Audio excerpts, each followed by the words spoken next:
Hola gente, ¿cómo están? Y bueno, hoy día vamos a hablar va a ser un especial de un personaje muy querido por muchos y muy odiado por otros. Nada más y nada menos que Rafael Correa. Bueno, como ustedes saben, Netflix va a sacar un documental de, de él. Y bueno, yo al menos primera vez que veo que una plataforma de toque internacional, ¿no? Va a hablar de un presidente ecuatoriano, porque bueno, sí, ¿para qué si este presidente fue demasiado cambiante en la historia del país, ¿no? Revolucionó totalmente la ideología que teníamos o sea, de tanto presidente que robó a partir de los dos, ¿no? Y no hizo nada casi, hasta, hasta antes de él que hubo tantas destituciones, ¿no? Como el Lucio mismo, que es uno de los opositores. Entonces, bueno, les voy a dejar primeramente bueno, ya vieron la parte de la biografía de él. Y bueno, van a ver también qué hubiera pasado si es que Rafael Correa, bueno, hubiera seguido en el poder desde el 2007 hasta el 2024, o sea, 17 años más que hubiera pasado. Ah, no, perdón, 7 años más que hubiera pasado, aparte de los 10 que ya gobernó. Y al último vamos a hablar sobre lo que les menciono del documental del Netflix. Ahí les va. Rafael Correa en un minuto. Amado por muchos, cuestionado por otros, Rafael Correa es un líder político ecuatoriano que dejó una huella profunda en la historia reciente de nuestro país. Economista graduado en Ecuador y con estudios en Estados Unidos y Bélgica, Correa ascendió en la política con una visión clara: transformar al Ecuador. En 2007 se convirtió en el presidente número 43 del país, liderando la famosa Revolución Ciudadana, un ambicioso proyecto que buscaba una era de justicia social, igualdad y desarrollo económico. Durante sus 10 años en el poder, impulsó reformas que marcaron un antes y un después, desde la construcción de hospitales y escuelas hasta la creación de una nueva constitución en 2008, que redefinió los derechos sociales y ambientales. Pero, junto con su popularidad, también llegaron las polémicas. Correa promovió leyes de comunicación que, para algunos, representaban censura, y su estilo de liderazgo fue tan fuerte que muchos lo tildaban de autoritario. En su mandato enfrentó intensas protestas y tensos enfrentamientos con la oposición, lo que dividió al país en quienes lo consideraban un héroe y quienes lo veían como un tirano. En 2017, tras dejar el poder, se mudó a Bélgica, donde ha residido desde entonces. Aunque fuera de Ecuador, no ha escapado de la controversia. Ha sido acusado y condenado en su país por corrupción, aunque él sostiene que es una víctima de persecución política. Correa continúa siendo una figura influyente y estratégica en la política ecuatoriana, respaldado por una base de seguidores que añora su visión de cambio. Y esto fue... ¿Te has puesto a pensar lo que habría pasado si Rafael Correa mantenía los mismos lineamientos con los que trabajó los primeros 3 años de su gobierno? Aunque es difícil asentar una teoría sin que haya sucedido, sí podemos tener una idea de lo que pudo pasar. Si Rafael Correa se mantenía con la misma actitud de los inicios de su gobierno, capaz y hasta la fecha sería presidente del Ecuador.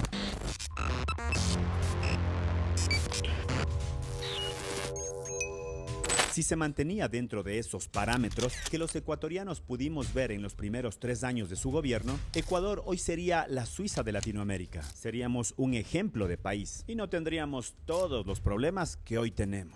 Y es que hay que reconocer que los primeros años de la Revolución Ciudadana sí hubo un cambio y fue drástico. Y es que los mismos ecuatorianos le veíamos grande al país, y eso también se veía al exterior.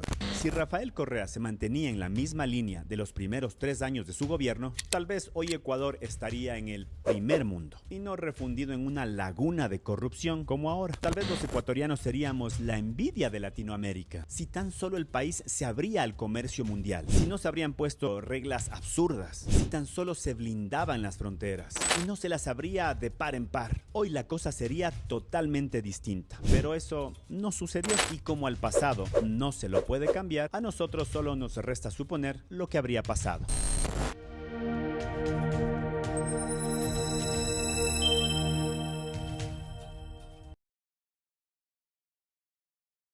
Correa en Netflix.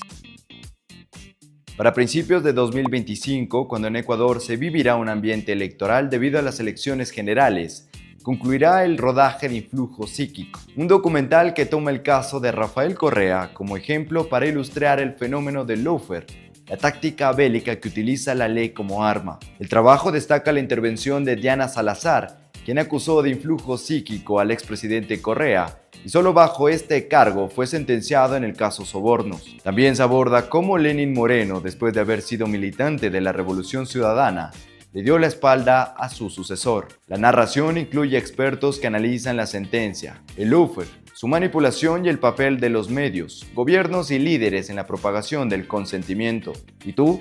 ¿Estás listo para ver esta producción? Y bueno, hay mucha tela que cortar, ¿no? Porque como pudieron ver, justamente con este boom petrolero que hubo, Correa hizo bastantes obras, ¿no? O sea, innumerables obras, como ya he hablado y voy a hablar en mis videos, ¿no? Pero hubo muchos, claro, opositores también, o diría yo, envidiosos, ¿no? Porque, o sea, al menos en este país y yo que sepa, en el resto del mundo también, o sea, si a uno le va mal, se alegran. Si le va bien, se enojan. Si está más o menos, también se preguntan por qué estás más o menos. O sea, la gente es tan inconforme y voy a esto porque, o sea, también cuando estábamos supuestamente en la Revolución Ciudadana de esta década cuando gobernó Correa, también la gente se quejaba, decían, no me alcanza la plata, estamos en crisis, o sea, supuestamente estaba bien todo con Correa, pero había gente que se quejaba, decía, no, estamos mal, que no alcanza la plata, que el narcotráfico, que las bandas, o sea, también se quejaba la gente, y también había asaltos, y claro que menos que ahora, ¿no? Ahorita ya estaba fatal la delincuencia. Y bueno, no había apagones porque obviamente él hizo 8 hidroeléctricas y tal. Y bueno, hizo obras full. Yo que me acuerde, hizo demasiadas obras, pero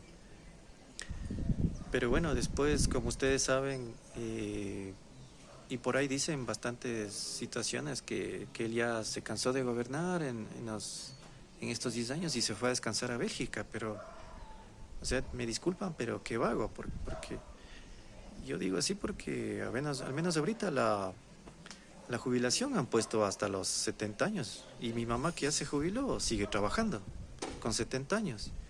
Yo veo gente que tiene 80 años, 85 años, sigue trabajando. Claro que no al mismo ritmo que cuando eran jóvenes, pero siguen trabajando. Entonces ahora Correa, bueno, ya, qué sé yo, en los 10 años se desgastó tanto que ya no quiere trabajar por el país. O sea, les dejó abandonando a toditos los correístas. ¿Qué pasó con la Revolución Ciudadana? Eso también será algo que tienen que decir en Netflix, ¿no? Porque, a ver, el influjo psíquico, lo que haya tenido, y después la traición de Moreno, y ahorita Luisa, que podría estar ganando, y va a continuar supuestamente con esa revolución, pero no creo, porque tiene que ser la... Chuta, ya pasó.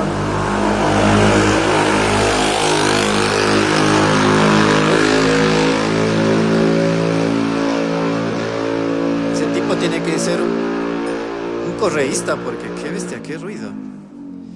Y bueno, Luisa tiene que hacer su gestión, ¿no? O sea, no ser sombra de... Por ahí dice un sabio que